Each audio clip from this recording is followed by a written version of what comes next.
Seja muito bem-vindo ao canal Facilite Sua Vida. Antes de iniciar seu audiolivro, deixe seu like para ajudar a alcançar mais pessoas. Se inscreva no canal. Compartilhe esse vídeo com um amigo. Facilite sua Mais vida. informações no box de informações. Gratidão profunda. A vela do coração. As pessoas geralmente tendem a interpretar a si mesmas e outros fenômenos físicos no mundo como objetos essencialmente materiais. No entanto, todos os objetos materiais têm uma essência informacional e energética em comum que desafia a percepção convencional. É essa essência que direciona o comportamento da realização material no espaço alternativo. A linguagem dos símbolos abstratos a que estamos acostumados a nos referir é suficiente apenas para descrever as manifestações externas dessa essência informativa e energética. A própria essência original não pode ser descrita de forma inequívoca usando a linguagem da mente, daí a magnitude dos movimentos filosóficos e religiosos que tentaram fazê-lo. A percepção humana é assim porque fomos ensinados desde a infância a concentrar nossa atenção em elementos separados. Olhe para a liária. Estas são as suas mãos e estes são os seus pés. E este é o seu mingau. Olhe para o pássaro. Nossa percepção continua a ser moldada e condicionado ao longo de toda a nossa vida, e assim a mente constantemente canaliza os dados de acordo com um modelo estabelecido de como o mundo é descrito. Por exemplo, se alguém nunca viu o campo de energia de outra pessoa, a mente ficará relutante em que os olhos o percebam porque não é consistente com o modelo estabelecido. Na infância, ninguém nunca chamou nossa atenção para as auras e, portanto, elas foram excluídas do modelo que usamos para descrever o mundo. Agora entendemos teoricamente que a aura existe, mas nossa capacidade de percebê-la visualmente é pouco desenvolvida. O mecanismo da percepção ainda permanece um enigma. Nosso entendimento atual é tal que apenas certos elementos dele podem ser discutidos com alguma clareza. As formigas, por exemplo, nunca viram as estrelas. Eles nunca viram o sol, as montanhas ou mesmo a floresta. Sua visão é projetada para que, desde o nascimento, eles se concentrem apenas em objetos próximos. A percepção do mundo de uma formiga difere radicalmente da nossa. Quando perguntamos como é realmente o mundo, estamos tentando colocar uma questão objetiva na esperança de receber uma resposta objetiva, mas a questão não é realmente objetiva. O mundo parece exatamente como vemos, porque a noção de parece também é um elemento do modelo que colore nossa percepção. No modelo de uma toupeira cega, por exemplo, a noção de parece simplesmente não existe. O mundo se demonstra para nós de acordo com o nosso modelo de percepção e, ao mesmo tempo, o mundo não se parece com nada. Não adianta afirmar que o mundo parece como sempre foi, ou parece um acúmulo de energia iluminada ou qualquer outra coisa. Não faz sentido falar das manifestações individuais da realidade que somos capazes de perceber. A consciência é um produto da sociedade humana e emerge dos conceitos e definições que nos cercam.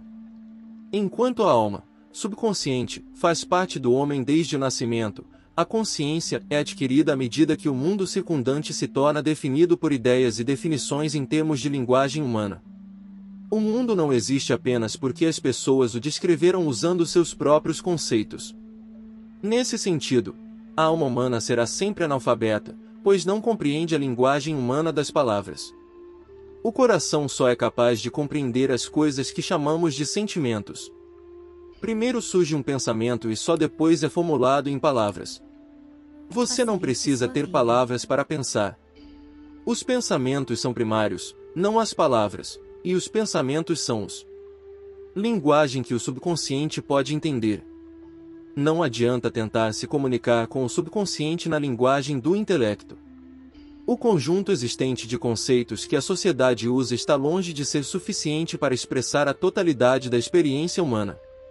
Como você pode ver, não fui capaz de descrever completamente a natureza da intenção externa. Felizmente, a humanidade preservou um meio de expressão universal através da arte. Não precisamos de palavras para compreender as obras de arte. Todos podem entender a linguagem do coração. Esta é a linguagem das coisas criadas com amor e paixão. Quando uma pessoa caminha em direção ao seu sonho mais íntimo pela porta certa, ou seja, faz o que melhor se adapta à sua alma, ela se torna capaz de criar uma obra-prima. Assim nasce a arte. Você pode se formar em um conservatório e compor música em color que ninguém se lembra e pode pintar pinturas vazias que são tecnicamente imaculadas, mas ninguém as proclamaria uma obra-prima. No entanto, se você pode dizer de uma obra criada que tem algo, então ela pode pelo menos ser considerada uma obra de arte. O que especificamente é esse algo? Os críticos explicarão, mas uma coisa é certa, que algo pode ser entendido por todos sem palavras. O sorriso da Mona Lisa fala em uma linguagem que todos podem entender. Não há palavras.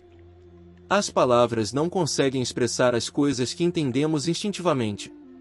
O que exatamente está sendo compreendido não é importante, pois todos têm sua própria maneira única de adivinhar e sentir.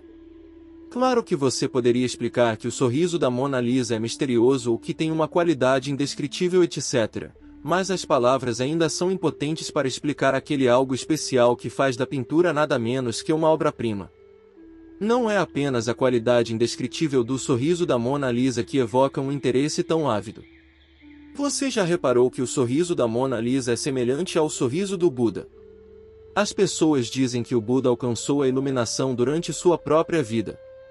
Em outras palavras, as pessoas dizem que o Buda, como a gota de água, experimentou uma sensação de unidade com todo o oceano. Em todas as imagens do Buda, seu sorriso é totalmente desapaixonado e ao mesmo tempo expressa serenidade e bem-aventurança. É um sorriso que pode ser caracterizado como expressão da contemplação da eternidade. Quando você vê o sorriso do Buda pela primeira vez, ele evoca uma estranha mistura de perplexidade e curiosidade porque lembra uma gota de algo distante e esquecido, o sentimento de unidade com o oceano. Qualquer lembrete dessa unidade distante toca uma corda no coração. Quando a linguagem humana surgiu, a linguagem da alma gradualmente começou a atrofiar. As pessoas se concentravam muito exclusivamente na linguagem da mente, e, com o tempo, ela começou a ocupar uma posição primordial em nossa experiência. Mesmo a história que explica como isso ocorreu é contada no contexto de um conceito intelectual.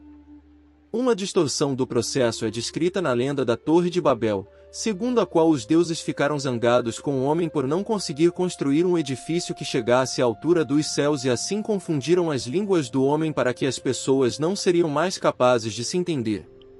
Em essência, a maioria dos mitos e lendas expressam uma verdade que foi interpretada por meio de construções mentais.